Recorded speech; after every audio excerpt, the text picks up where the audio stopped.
Hello everyone, welcome to Clashing Order. So in this video we'll see the popular question, that is common elements. So this is an easy level question and it has been asked in various interviews for Microsoft, VMware, and you can see all the big companies. You can see FANG companies. You can see here also Microsoft and VMware and MAQ software. So let's see what is the problem statement. So given the three sorted arrays in increasing order, find the elements that are common in all the three arrays. So that means we are given the three sorted arrays. So what we have to do is we have to find the elements that are common in all the three elements. So we have to find the intersection of all the three arrays that we are given. Note is also given, can you take care of the duplicates without using any additional data structure? So let's see the example. So we can see this example is given. So we are given the n1, n2, n3, the sizes of the array and the elements in the arrays. So the A contains 1, 5, 10, 20, 40 and 80. Here you can see the common elements in all the three arrays are 20.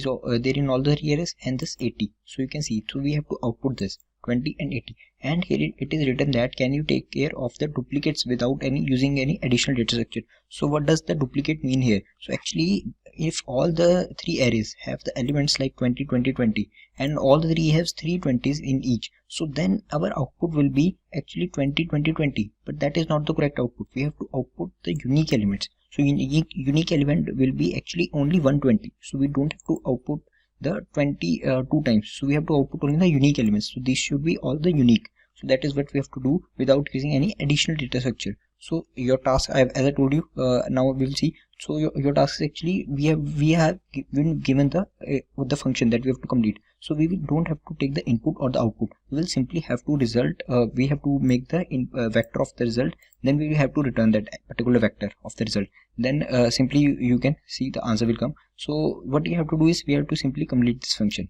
and all. So you can see the expected time complexity for this will be O of n, and the auxiliary space will be also O of n. But I will show you the solution starting from O of n cube to O of n, and the space complexity also from O of 1 and O of n. So I will show the both space complexities and optimize this solution further actually. So you can see the constraints are also not that large. So let's see how we can approach this question in an interview. So if you're given this question in an interview, so you know that you have to find all the common elements in all the three arrays. So to find all the common elements, what you will have to do is traverse the arrays. So for traversing the array, you will actually need to find go through all the arrays. So how we can traverse the arrays will be like we will run a loop from this particular array, the first array. We will traverse the first array, and for every element of the first array we will find if that particular element is there in the second array or not. If the element is there in the second array, then we will search for the element in the third array. If the first element, like this one, if we are on this one, okay, we are traversing this first array. So if we are on this one and then we traverse the j for this particular one, if we don't find the one in j, so actually then we don't do anything and we will simply increment our I. So I will be not this, I will come here. So we will check for 5. So 5 is not there in the j, you can see. So for every element we are traversing this j fully from 0 to n. So here I have written the pseudocode, so you can see for every I. So I will run from 0 to n. It will check for every I if the particular element is in j or not. So you can see 5 is not in j, so nothing will happen. Then I will increment. So then you can see 10 is not there in j. Then this will come to 20. So you can see 20 is there in j. So it will stop here. So when the element is there in the both arrays, then we will have to search for that element in the third array. So for doing that, you can see here a of I is equal to b of I j. So you can see this element is there in the both arrays. Then we will traverse the kth array, this C array from 0 to n. So k will run from 0 to n, and it will search for the element that has been common in both the arrays, the first arrays, you can see. So it will search for 20. So then it will traverse this array starting from this. So it will see 20 is there. So yes, it is there. So then you can see simply print the answer and the break from this condition, because after that the element won't be there. So then what we'll do, say again I will increment, it will check for 40. 40 is not there in the second array. So again I will increment, it will come to 80. Now 80 will be searched in the second array. So you can see second array has 80. So now 80 is there in first and second array. It will start traversing the third array from 0 to n. So it will check it is there. So yes, it is there. It will print the output. So this will be the simple naive approach. So this solution will be formed using the 3 for loops. You can see 3 nested for loops. So that is why it will take O of n cube time. But this will be actually, we are not taking the use of the sorted function of the array also. So we are given the array it's sorted in increasing order. So that we are not using that particular increasing order, because we are traversing all the 3 arrays every time from starting to end index, and we are not comparing the values smaller or greater, so we are only searching for the particular value. So that will be actually the linear search, and you can see the time complexity, as I told you, will be O of n cube, but the space will be only be O of 1 because we are not storing anything. We are simply printing the output when we get the element equal to that particular element. When you tell this approach in the interview, so interviewer will be happy, but he will ask you to optimize the solution further. So as I told you, we are not using the sorted functionality of this array, so we'll use that particular sorted function. You can see as we know that array is sorted, so what we can do is we can first of all traverse the first two arrays and find the common elements in these arrays using this function that I will explain you now, this pseudocode actually. So what we will do is simply we will find the common elements in the first two arrays, and we will return that list of the elements that we are common. Then we have the list of the elements and we have the third array, so we will find the common out of that list of the elements and the third array, and we will return that element, the vector that we are getting, that is common elements of the all the three arrays. So for doing that, as we know, the arrays are sorted in the increasing order.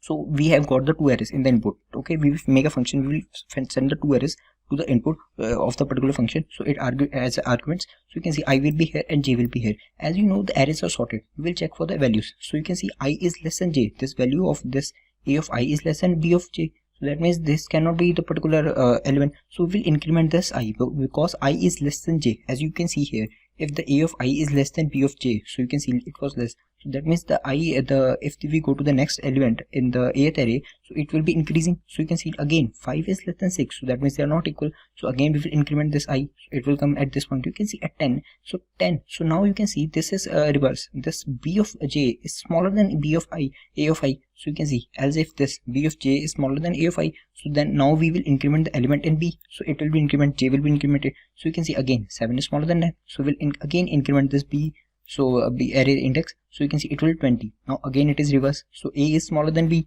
the a of I is smaller than b of j, then we will increment this value, so it will coming here. You can see 20 and 20. If these both conditions are not true, this value is not greater than this value and this value is not greater than this value, that obviously mean that the both elements are equal. So then we can simply add this to our temporary array that we have to return from the function. So we'll add it to the array, then again it will be incremented. So you can see it will check for this value, the both indexes will be incremented. So now it is at 80, it is at 40. You can see I is less than this jth value, so it will increment, I will be incremented, it is 80, it is 80. Now so it will be added to the result. So at last we will get the result as 0 and 80. So we have got this vector, and now we have the third array or the third vector, you can see. Then we will again use this function and pass the first array as this and the second array as this, and it will again check for the values. This you can see it will be at this point, so 20 is greater than 33, so it will be incremented. You can see at this point they both are non greater than each other, so they are equal. That means, so we will simply add this to our result array that we have to return. And then for 80 also you can see it will be incremented, then at this point they are equal. So then you can see we have found the elements which are equal in the both arrays, so we can return this 20 and 80. And you can see here that simply we are only traversing the arrays one time, so it is actually taking just O of n time. But here we have to compromise our space complexity because we have to return the temporary elements, temporary array which has the common elements in the first two arrays. Then it will be used to find the common elements between that array that we have got and the third array. So it will take O of n space. But here you can see by compromising the space complexity, we have almost decreased our time complexity. You can see from n cube to directly to n. And here we were traversing the arrays like using the for loops, and here we are simply using a function and we are using the sorted function of the array. As the input is sorted, why not we simply increment the values only if they are less than each other? If the first value is less than second, so it will obviously, if we increment the first value, so it will be getting larger. So that is why we are simply using the sorted functionality of the array here. So this will be taking O of n space and O of n time. You can use this function in Geeks for Geeks, but I will explain you the more sorted, more efficient approach or the most optimal solution. But you can, if you tell this answer to the interviewer, he will be obviously happy. And if he tells you to optimize this space complexity, or you get rid of the space complexity and make it to constant space, so we can tell them the another solution which will be directly using, you can see, let's see here. So here this will be the solution. So for the, it will take just O of n time and O of 1 space. Here also we will be using the function that we will be taking the advantage of the input, that is the sorted arrays. So arrays are sorted, So if this we are at this element, so generally talking, if we are at this element, you can see, and we compare all the three elements, so this one is less than all the three elements. So that is why if we increment this one, the ith index, so you can see it will come to 5. Now you can see 5 is again less than, so we will increment to 5. Now 10, so you can see these elements are smaller than 10. So if we increment the 6, so it will come to 7, so it is smaller again. So if we increment this to 20, so here you can see this values are not obviously not equal now also. So now you can see for 3 also we will similarly increment it, if it is smaller than the both values, so we will increment it to this value, so it is again smaller. So now 10 is also smaller than 20, and 3, this third value is also smaller than 20. So now we will increment this, so you can see these are equal. Now we will increment this, so these are equal. So whenever the value is smaller than the other value, we can increment that particular index for the value. If we increment the index, you can see it will obviously get greater because these arrays are sorted in increasing order. So the next value in the array will be obviously larger than the first value. So that is why we have the chance of finding the common elements like this. So this I will explain you using this pseudocode and the driving this code, because this is a pseudocode. So actually we will traverse all the three elements. Here we don't have any problem of using the function or passing the arrays and finding this two times this common elements array. Here we will simply use a one loop and we will find all the elements that are common in all the three arrays. So what we'll do is we will simply initialize our I, j and k. So I will be at this point, j will be at this point, and k will be at this point. So I'm not writing, I'm just marking them. You can see, I hope you will understand how we are doing this. So I will be 0, you can see, and j will be 0 and k will be 0, and we will have to traverse all the three arrays at same time. So what we'll do, we'll simply write a while loop while I is less than n of 1. So n of 1 is the size of the first array, and you have to write and here, because if at particular index, you can see at this index I this is smaller, so j will become less than this, you can see. So j is smaller than all the three arrays. So if if we reach at this index, so there is no element after that, so we will go to check out of bounds. So that is why, to stop that condition, that is j should not get out of bound, so we will simply write and between all the conditions. You can see I is less than the first array size, and j is less than the second array size, and k is less than the third array size. If any of this gets true, actually if not true, that is false, I gets greater than n1. So if I comes at this point, so there is no element at the sixth index in the I, but there is element in the third index. So that means we won't find any common element in all the three, because arrays have already ended the first and second array. That is why we simply return false from that. So while loop will end till then. So here we will check that for the three conditions. If we are lucky enough, then we can find all the common elements at the first index. So if here it is 1, here it is 1, here it is 1, we can add it to the result, and we can increment all the indices. So you can see this will be the condition when all the elements are equal. And these three conditions are the main conditions actually which will be running this solution, actually this algorithm. So if you see, we are given the sorted arrays. So what we will do, if I is at this point, and j is at this point, and k is at this point, if you see, we will, if we are into this condition, okay, this pseudocode actually, so if these elements are not equal, so this will be skipped and else if part will be checked. So you can see a of I, that is 1, is less than b of j. So yes, it is true, 1 is less than b of j. This 6 is greater than 1. So what we have to do, as I told you, so if this 1 is less than this next element, so we can simply increment this one. So if we increment this one, this index of this one, so it will come to this point. I will come to this point, index of I. So you can see 5 is again smaller than 6. So these are all in if, else if, and else if block. You can see else block. So if one condition is true, so it will already increment this. So it will come to the next iteration. So I is here. Now again I is smaller than j, though this value. So again we don't have a chance of finding the element at this point. So we will increment this I. So I will come at this point. You can see I is at 10. So I is now, you can see now it will check all the three elements are not equal. 10, 6, and 3 not equal. So then it will check for this condition, as if a of I is less than b of j. So a of I is 10 and b of j is 6. They are not less. This 10 is not less than 6. That means this condition is not true. Okay, this condition is not true. Now it will check for this, else if b of I is less than c of k. So b of I is 6 and c of k is 3. So this is not true. It is again greater than 3. So that means this value is smaller than all of both of them. So this condition will not be true. Okay, so then else part will be rendered. So else part will be actually this kth index will be incremented. So k will come at this point. So let me write this also. You can see I will be at this point, and j is at this point, and k will be incremented. So k will come here. Now again it will run for the next iteration. So you can see the next iteration will be done, and as k has incremented, so let me erase this also. So yeah, So you can see k has incremented. It will again check for the values 10, 6 and this 4. So you can see it is not equal. 10 is not equal to 6 and not equal to 4. So that means this condition is not true. Then it will check a of I is less than b of k. So a of I is not less than b of k. But here if you check carefully, b of I is also not less than c of k. So that means this value. So again we will increment the k. So k will be incremented. K will be coming at this point. K will come here.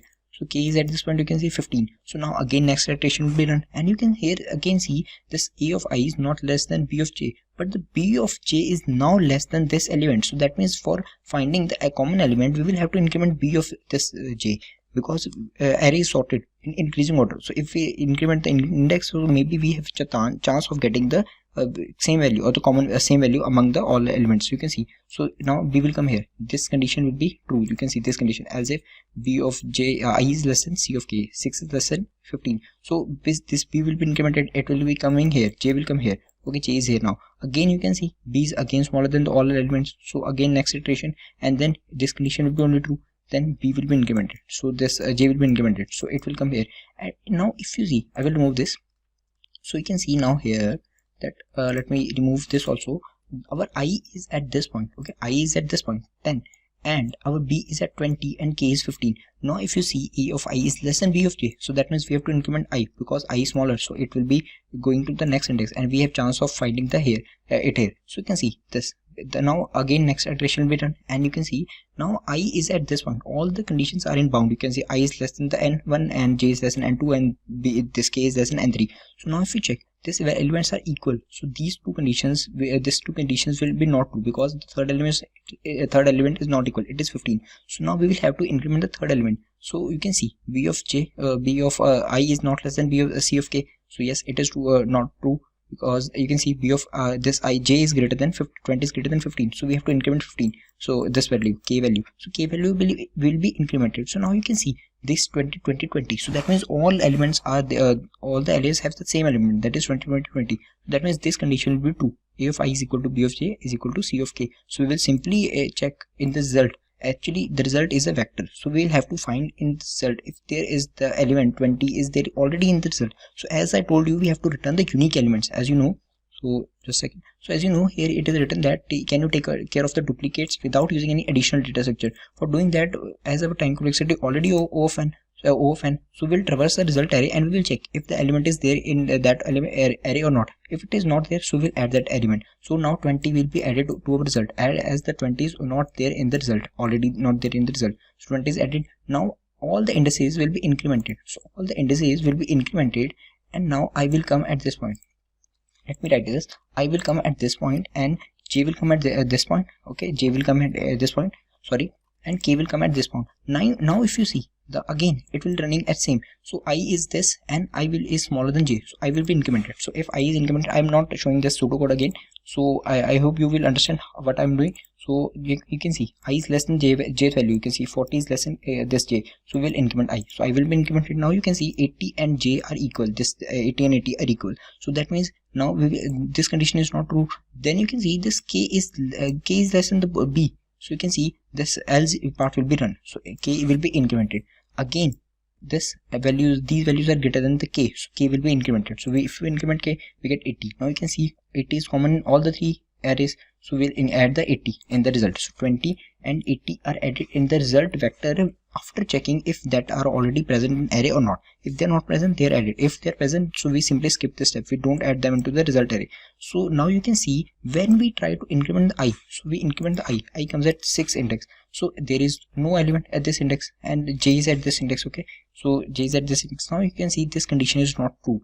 All the elements are not, all the indices are not in the bound of the array's limit. So that is why it will simply turn, it will break from here, and then we can simply turn the result, that is 20 and 80, and we have got the result. So let me show you the code also. So code won't be that much difficult. So let's see. So yeah. So you can see this is the input that we're given. We're given the A array, B array, and Z array, and these are the sizes of the array. And you can see we have initialized the result vector int result that we have to return. This you can see from here return type. And here what we will do, we will initialize I, j, and k, and we will run the while loop, and while loop will run till all the indices are in bound of the array sizes, and it will check. First condition will be, it will check if all the three elements in the all the first elements at the particular indices are equal in the array, so that means they are common. So then we will check if the find, you can see this is the function for searching if the already the value is already present in the result or not. You can see function find result dot begin, that is beginning of the result array vector that we give that we have or we have to return, then result dot end, that is ending of the result, and the element that we are searching for. A of I will be the element which is equal in the both or the common in the both, and we'll check if it is already there in the result or not. If it is not there, then it will this function will return result dot end. So result dot end, so it is equal to result dot end, that means it is not there, so we will add it into the result. You can see result dot emplace back this element. So emplace back is actually similar to the pushback, but it is faster than that. Then at last we will increment the indices of the all the this arrays. Then we will check if the first array element is less than the second array element. As I told you, these are sorted, so if this element is less than this, so we will increment it. If it is less than this, we will again increment it. If it becomes that this element is smaller than this element, if we are on this, so it will be incremented 7 then 20. If again this value is greater than all the elements on the other arrays, so it will be incremented and it will be incremented. So this is what we are doing here. You can see else if and else if, and otherwise if these elements are greater than the third array element, so it will be incremented, k will be incremented, else part. So then we simply return the result. So let's submit the solution.